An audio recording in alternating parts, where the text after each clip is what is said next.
আপনি জেলখানায় বন্দী। কোথায়? তার মানে শ্বশুর বাড়ি। কোথায়? শ্বশুর বাড়ি দুই রকম না? একটা শ্বশুর বাড়ি রসের হাড়ি, 3 দিন পরে পিসার বাড়ি। বুঝছি, দাঁতকান্দের মানুষ ঘর জামাই পিসা দিয়ে বাইরাও। সাবধান, ঘর জামাইরে ঝাড়ু দিয়ে মারবেন না। ঘর জামাই হলে তাতে কি, আপনারই তো মেয়ের জামাই, আপনার ছেলের মতো না। আর যাই করেন ঝাড়ু মারবেন না। আর যুবকদেরকে বলে, তোমরাও ভিক্ষা করে বউ চালাবা, ঘর জামাই হবা না। কারণ আমার দৃষ্টিতে গোয়াল ঘরের বলদ আর ঘর জামাই খুব একটা পার্থক্য নাই। সম্মানিত শুধু একটা শ্বশুর বাড়ি রসের হাড়ি আর একটা শ্বশুর বাড়ি ডান্ডা বেড়ি। মনে করেন আপনি জেলখানায় গেছেন, ওখানে আপনি রাজকীয় মেহমান, অর্থাৎ ডিভিশন পেলেন। কি পেলেন? জেলখানায় আপনি ডিভিশন পেলেন। ফার্স্ট ক্লাস, যদি ফার্স্ট ক্লাস ডিভিশন পান জেলখানায়, ওইটা আপনার বাড়ির চেয়ে কম না, আরো ভালো। আপনি একটা ভালো কামরা পাবেন, খাট পাবেন, প্রতিদিন পত্রিকা পাবেন, যা খেতে চাইবেন জেলার আপনাকে তা খাওয়াবে। ঠিক কিনা? বাড়িতে অত মজার খাবেন, ওখানে যত মজার খাবেন। তারপর আপনার সেবার জন্য জেল কর্তৃপক্ষ সেবক দিবে, খাদেন। ঠিক কিনা? আপনি যদি জেলারকে বলেন, স্যার আমি তো জেলে আছি, আজকে ঢাকা স্টেডিয়ামে ক্রিকেট টুর্নামেন্ট, আমার 2 ঘন্টার জন্য ছাড়েন, আমি ম্যাচটা দেখে আসি, এ সুযোগ হবে? কথা বলে না, এ সুযোগ। তার মানে জেলখানার ভিতরে যত আরামে থাকেন, আপনার স্বাধীনতা নাই।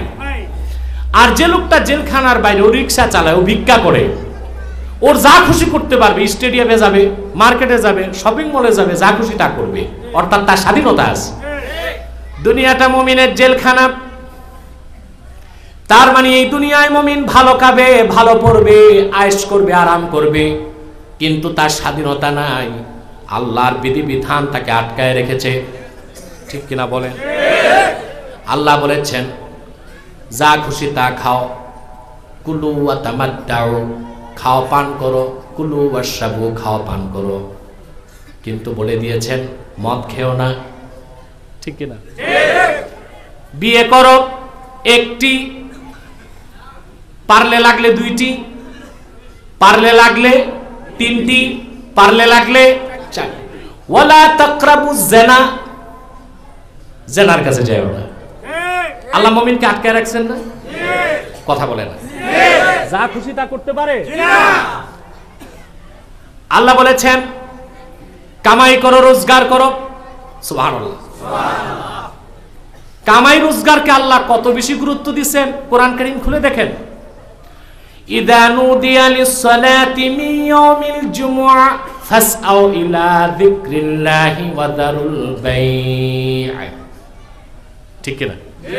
জুমার আযান যখন হয়, কেনাকাটা ব্যবসা বাণিজ্য বন্ধ করো, আল্লাহর জিকিরে যাও। ওয়া ইযা কুদিয়াতিস-সালাতু ফান্তাশিরু ফিল আরদ, জুমার নামাজ যখন শেষ, ব্যবসায় চলে যাও, চাকরিতে চলে যাও, খেত খামারে চলে যাও, কামাই রোজগার করো। কিন্তু অন্য জায়গায় বলেছেন ওয়ালা তাকুলুর রিবা, সুদ খেও না। আটকাই দিয়েছেন কিনা? মুমিনের স্বাধীনতা আছে? কথা বলে না, নাই। কিন্তু কাফের আছে, ও স্বাধীনতা আছে, ও যা খুশি তা করবে। মদ খাইতে মন চায়, খাও, সুদ তাও করো, জেনা ব্যভিচার তাও করো। দুনিয়াতে কাফের যেমন খুশি তেমন সাজো। এটা একটা ইভেন্ট, খেলাধুলার।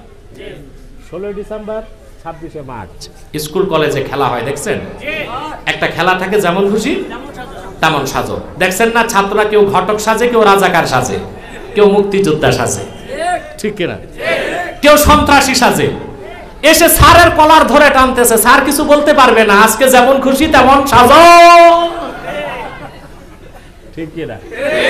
দুনিয়াটা মুমিনের জন্য যেমন খুশি তেমন সাজো, যেমনে চলো চলো চলো, স্বাধীনতা আছে। মুমিনের স্বাধীনতা নাই। সেজন্য আল্লাহ বলেছেন বাল তুসিরুনাল হায়াতাদ দুনিয়া ওয়াল আখিরাতু খায়রু ওয়া আবকা, তোমরা দুনিয়ার জীবনকে প্রাধান্য দিচ্ছ, অথচ আখিরাত হলো উত্তম এবং স্থায়ী। বলেন সুবহানাল্লাহ। তাহলে আমরা যাই করি, চাকরি বাকরি, ব্যবসা, রাজনীতি সব করব, আখিরাতকে বাদ দিয়ে না রেখে। আল্লাহ পাক মুমিনের লাইফস্টাইল কি হবে বলে দিলেন, ফাআম্মা মান খাফা মাকামা রাব্বিহি ওয়া নাহান নাফসা আনিল হাওয়া ফাইন্নাল জান্নাতা হিয়াল মাওয়া। আর যে ব্যক্তি কাল কিয়ামতে আল্লাহর সামনে দাঁড়াবার ভয় অন্তরে পোষণ করলো, তার মন যা চাইলো তা সে করলো না, আল্লাহ বলেন হিসাব নিকাশের পর নূরের জান্নাত হবে তার বাড়ি। وأما من طغى وآثر الحياة الدنيا فإن الجحيم هي المأوى। আর যে ব্যক্তি দুনিয়ায় সীমা লঙ্ঘন করলো আর আখিরাতের উপর দুনিয়াকে প্রাধান্য দিল, পরকালে জাহান্নাম হবে তার আবাসস্থল। বলেন নাউজুবিল্লাহ। তাহলে আমরা যাই করি আখিরাতকে ঠিক রেখে করতে হবে। রাজি আছেন?